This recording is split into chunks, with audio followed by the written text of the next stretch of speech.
Alléluia.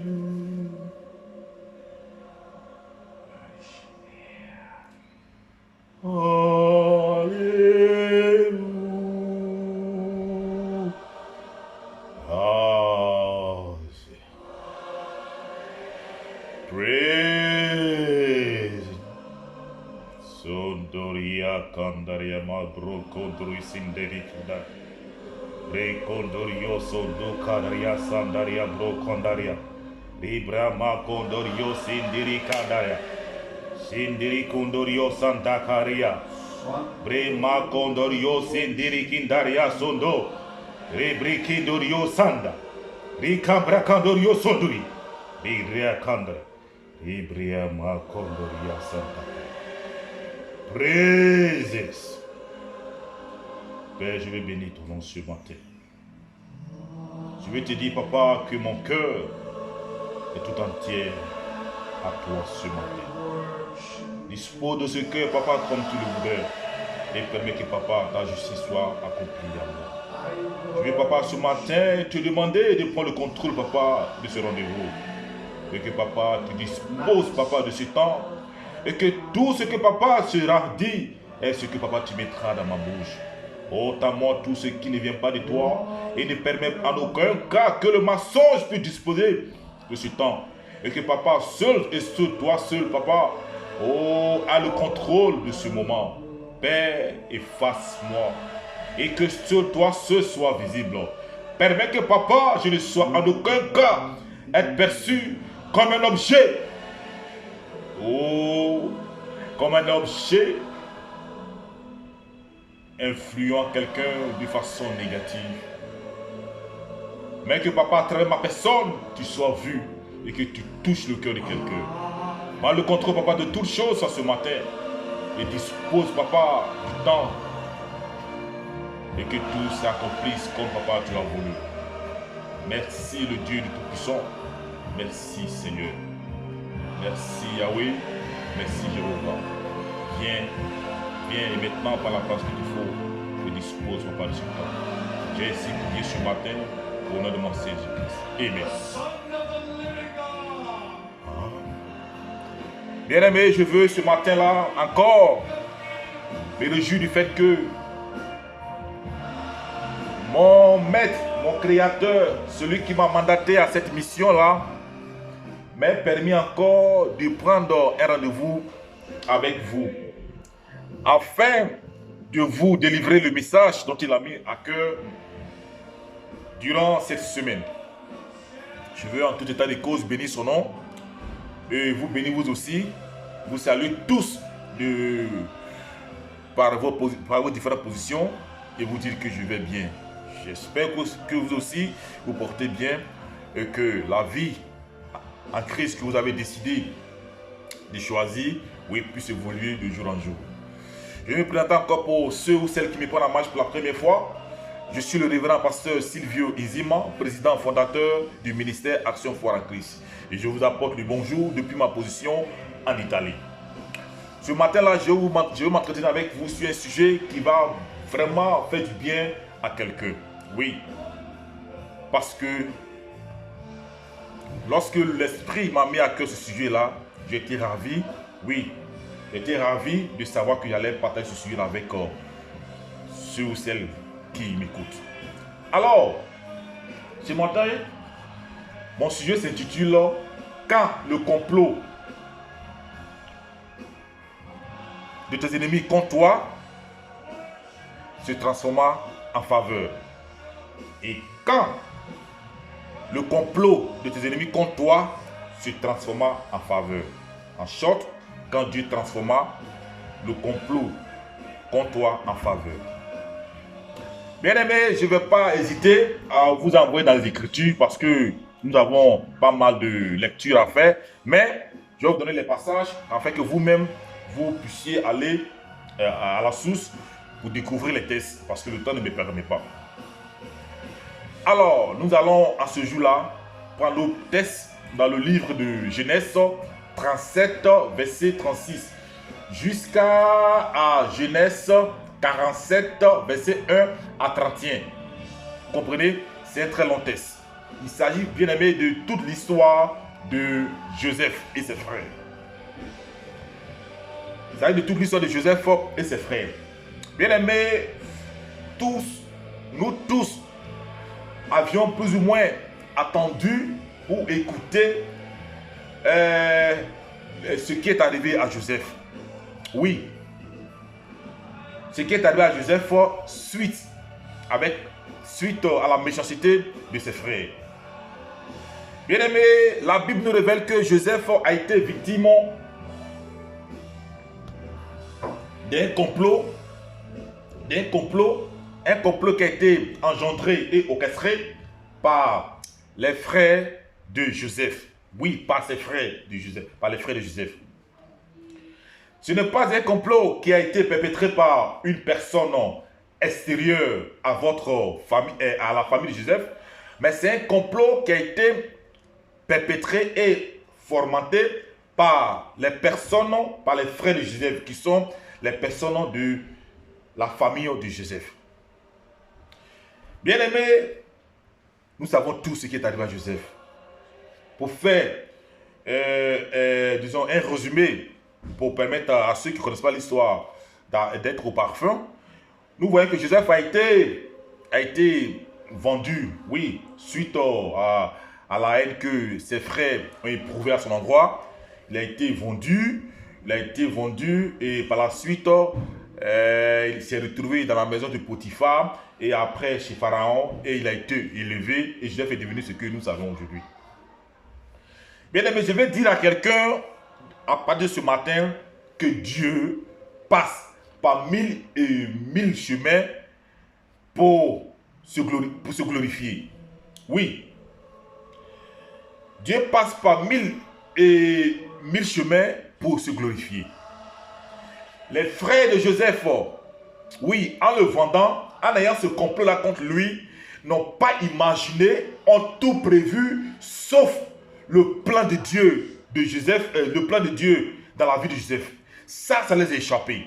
Oui, ils ont tout planifié, tout conspiré pour le faire mourir, pour le faire échouer, pour taire son étoile.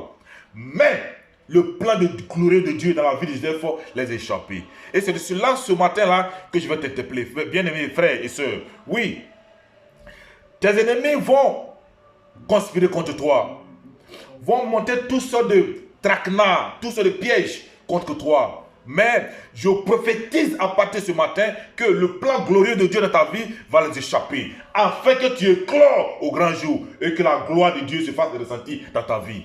Si tu me écoutes ce matin, frères et sœurs, dis amen à cette prophétie et va à son rencontre.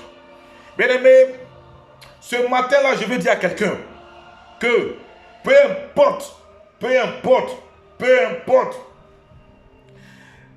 la haine de tes proches contre toi, peu importe tous les moyens que l'ennemi va déployer à ton endroit, ne serait-ce que rien que pour te faire échouer, je prophétise ce matin-là que dans le plan caché de l'ennemi là, contre toi là, il y a le plan glorieux de Dieu dans ta vie pour te faire briller. Bien aimé, je vais dire à quelqu'un ce matin-là d'avoir confiance en soi.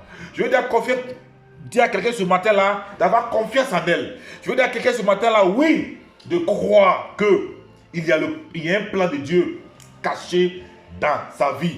Oui, il y a un plan de Dieu caché dans la souffrance qu'elle endure maintenant. Il y a un plan de Dieu caché, oui, dans le problème auquel il est confronté ou elle est confrontée ce matin.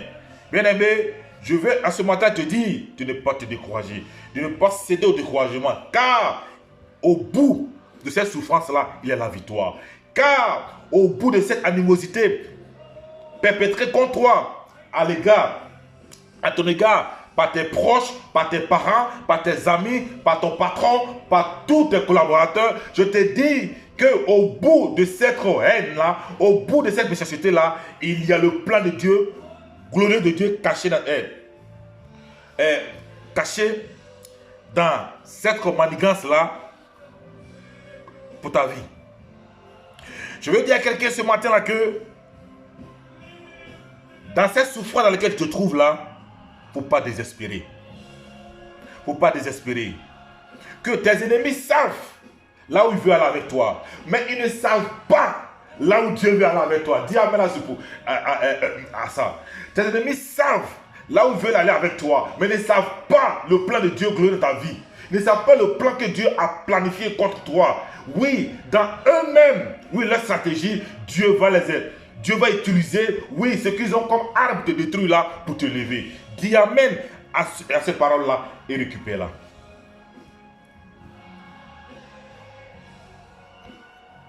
Ton sauveur ne fera que utiliser leur arme là pour te lever. Bien-aimé, je veux dire à quelqu'un ce matin d'avoir foi. Je veux dire à quelqu'un ce matin là d'avoir foi en elle. Je veux dire à quelqu'un ce matin d'avoir foi en lui. Je veux dire à quelqu'un ce matin là d'être courageux ou d'être courageuse. Oui, tu es une femme. Tu es dans cette famille là. Oui, à cause de tes enfants, tu as oublié de supporter tout ce d'injustice, tout ce d'humiliation venant de ton mari. Maman, femme, je veux te dire ce matin-là que la souffrance que tu endures à cause du bien de tes enfants-là ne sera pas en vain. Dieu, au bout de cette souffrance-là, va se glorifier dans ta vie. Oui, ton sauveur, au bout de cette souffrance-là, va se glorifier dans ta vie. Je vais dire à quelqu'un ce matin-là, oui, parce que Dieu permettra à ce que tes enfants-là connaissent un succès et à travers le succès de ces enfants-là, voilà, tu auras tes larmes essuyées. Dieu viendra essuyer tes larmes. Je vais dire à quelqu'un ce matin-là, oui, qui subit toute cette injustice venant de la part de ses frères, venant de la part de ses collaborateurs au travail. Oui, bien-aimé, tu as été renvoyé de ton travail. Tu as perdu ton travail à cause d'une conspiration. Oui, à cause d'un dénigrement. Je vais te dire ce matin-là que si ta foi sera fermée dans la foi dans celle du Christ, je te dis ce matin-là que Dieu viendra te consoler. Oui, qu'au bout de cette conspiration contre toi qui t'a amené à être éjecté de ce boulot-là, je te dis non que Dieu, la gloire de Dieu va se manifester à ce que tu puisses trouver un travail mieux que celui que tu abandonnes maintenant. Dis amen à cette parole-là et récupère-la. Bien-aimé, les frères de Joseph ont tout planifié pour faire échouer Joseph, pour faire mourir Joseph, pour étouffer son étoile, mais ils ont tout vu, ils ont tout préparé, mais le plan du glorieux de Dieu dans la vie de Joseph les a échappés. Ils n'ont jamais en aucun cas pensé que Joseph, que la méchanceté dont ils allaient faire subir ce petit-là de 17 ans allait l'amener à être le premier ministre de l'Égypte. Allait l'amener à être le premier ministre de l'Égypte. Et à être une source de bénédiction pour eux-mêmes qui ont voulu à sa mort. Bien-aimé, ce matin, je vais dire à quelqu'un que dans le plan diabolique de l'ennemi contre ta vie, se trouve le plan glorieux de vie. Se trouve le plan glorieux de Dieu pour ta vie. Et que Dieu va utiliser les armes que tes ennemis là vont utiliser pour te faire enfoncer là. C'est sur ces mêmes armes là qu'il va utiliser pour te faire élever. Je veux dire à quelqu'un d'être consolé et de ne pas avoir peur.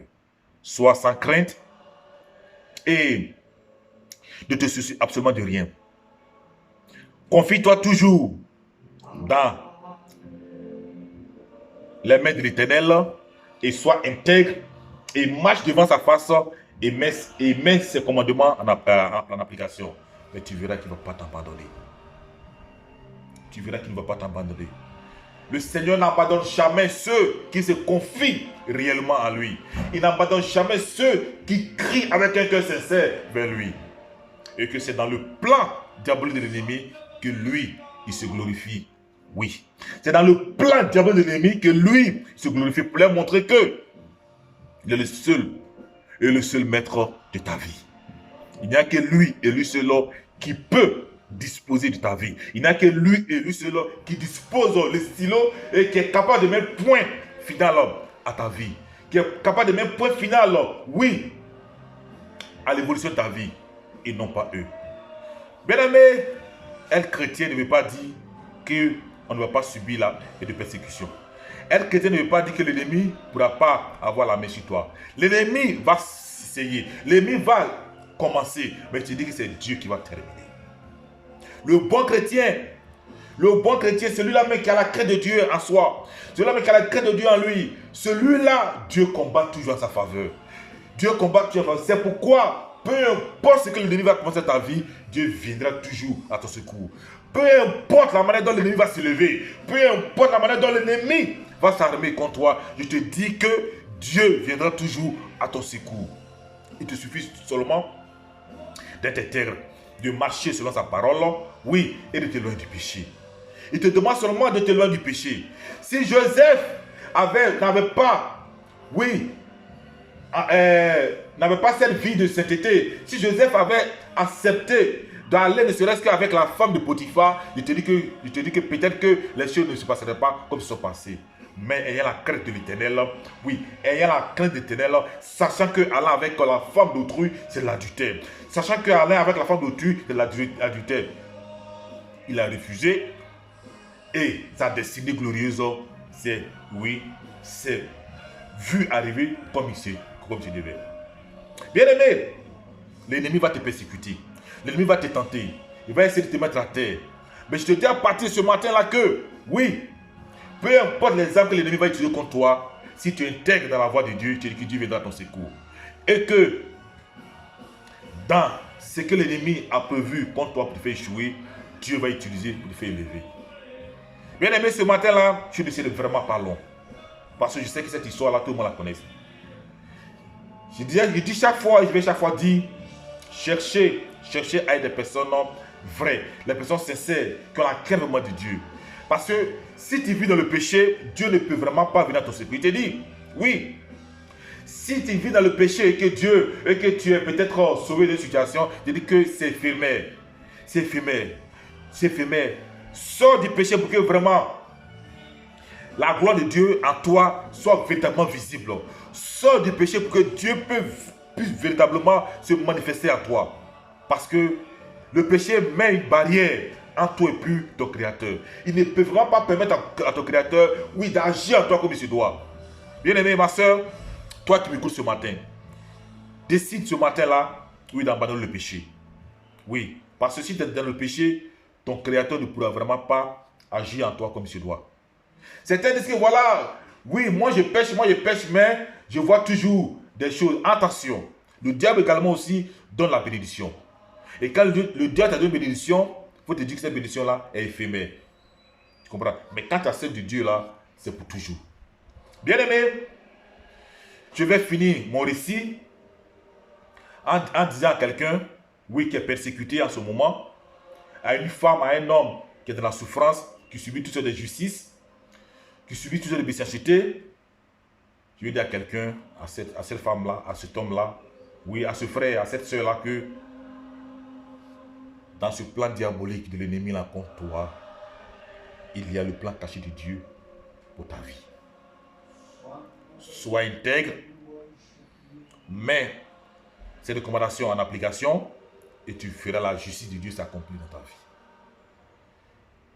Sois béni ma soeur, sois béni mon frère, sois béni bien-aimé, car aie foi que nous avons un Dieu. De même qu'il a fait pour Joseph, il le fera de même pour toi. De même qu'il a fait pour l'autre qui a mené une vie de sanctification, qui a décidé de marcher de manière sincère avec le Christ, il va faire pour toi. Tout ce qu'il te demande, c'est de quitter le péché, d'abandonner le péché et puis te consacrer à lui. Car, comme il dit dans sa parole, tous ceux qui pratiquent la justice de Dieu sont pour lui. Et étant pour lui, en aucun cas peut t'abandonner. Le diable va commencer, mais sache que c'est lui qui va terminer. Le diable va commencer des actions, des malversations dans ta vie, mais sache que Dieu, lui, il va terminer en se glorifiant à travers ce que le diable a commencé. N'aie pas peur, sois sacré, car il t'aime ce qu'il te demande, c'est de te sanctifier, de venir à lui. Ce matin-là, je ne serai pas m'arrêter là et dire à quelqu'un que très prochainement, suite à cette histoire de Joseph, chacun d'entre nous a plus ou moins eu une histoire similaire. Et dans la prochaine fois, le pasteur que je suis donnera un témoignage de ma vie, un témoignage similaire à cette histoire de Moïse. Que Dieu vous bénisse, qui prend soin de vous, qui vous permette de résister, qui vous permette de vous sanctifier, qui vous permette, oui, d'avoir un cœur pour lui et qui vous permette de créer les conditions favorables pour que lui puisse véritablement se plaire dans votre vie. Car il t'aime et il t'aimera toujours. C'était le révérend pasteur Sylvain Zima dans Et quand le complot contre toi se transforma en faveur. Quand Dieu transforma le complot contre toi en faveur. Que Dieu vous bénisse. Et à très bientôt pour la prochaine vidéo. Ciao, ciao.